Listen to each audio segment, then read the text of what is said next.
activities for people with moderate level dementia varies generationally, because especially with technology, young people, past memory intact, can use cell phones, even with moderate level dementia, sometimes right up into the higher end of moderate level dementia, because they're used to it. It's a lifelong habit. But for people in the early 80s, not used to using cell phones anyway, moderate level dementia, at that level, technology is generally too difficult and cell phones they're unable to use. But technology is a wonderful thing actually for dementia if people can keep that skill going of being able to use their cell phone. It's fantastic because they can keep connected with the outside world, keep connected with their friends, and when and if they need to go into a dementia unit, they can still continue that skill, tapping into past memory. And it just helps their whole quality of life enormously, still being able to have context and contact with others, which they don't get once they go into a dementia unit because it's so difficult to make calls out, and without a cell phone they're extremely limited. So that's technology. Now, other activities. If the person is a reader and they've been a lifelong reader, they've always enjoyed quizzes and crosswords, that really is an excellent activity because it's something that they can just keep up as long as you keep feeding in new information, new magazines, new crosswords, so that they've got that flow of material going for them to be able to tap into and work with.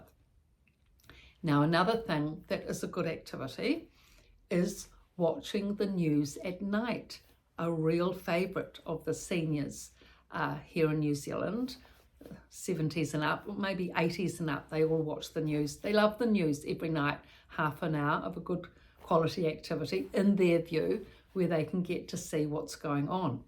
Now, if the person is not a substantial reader by the time they get to the moderate level dementia and it's, creeping up, women's magazines still work well. They can flick through the magazines, read the headlines, lots of women's magazines for them to keep up with their favourite model, whether that's Women's Day or Women's Weekly or whatever. That's a little activity that they can have with a cup of tea, sitting in the sun, looking at the magazine, entertaining friends. A very good activity. Now, some people don't like reading much. They don't like sitting around. They like being active. They've always been active. They've had an active job all their life, out and about, whether that's being a builder or a tradie or a cleaner or whatever. So they like being physical. Then academic activities are not going to suit them. You need to fit in with their lifelong interest and activity. So if the person enjoys, it doesn't really matter so much what the activity is, so long as it's active, it's physical, and they can do it, that they've got the cognition and ability to do it. But if they've done it a lot within their life, long term, as an established practice, they will be able to do that more capably because it's in their cognition, it's in their past memory, it's in their memory bank, so to speak, their past memory bank, realizing, of course, recent memory is out of the equation. So you just need to be a little bit creative and inventive as to what the activities are and, of course, what activities need to be done. I mean, when the leaves need to be raked, that's always a good one at home. Dishes need to be done every night, that's good. Vacuuming every week or twice a week, that's good. Washing out, that needs to be, there's lots of things that need to be done which a person can do if they're physically fit and capable.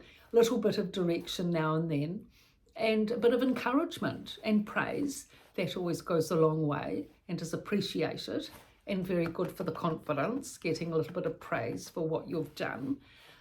So that's that. Now, the all-round fabulous, fantastic activity for everyone who's fit and capable enough to do it is walking. Walking is fabulous because it's great, fresh air, sunshine, nature, flowers. Everyone enjoys getting outside if you can, if you're mobile enough. And It's very good for settling it's very good for settling people with dementia if they're anxious or uptight, because all that cortisol stresses out the system. It's not good for the emotions, the immune system, anything.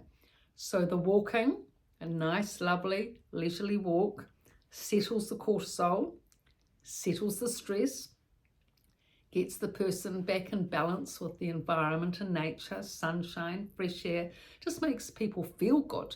And when you feel good, you're much more likely to be able to manage dementia, this complex, stressful condition, when you're in a good space and you've got confidence and you're fit and you've been out walking and you've had good conversation with your friend, or at least good company with your friend. You're in a good position to be able to combat the challenges of dementia. So activities, walking's a great activity.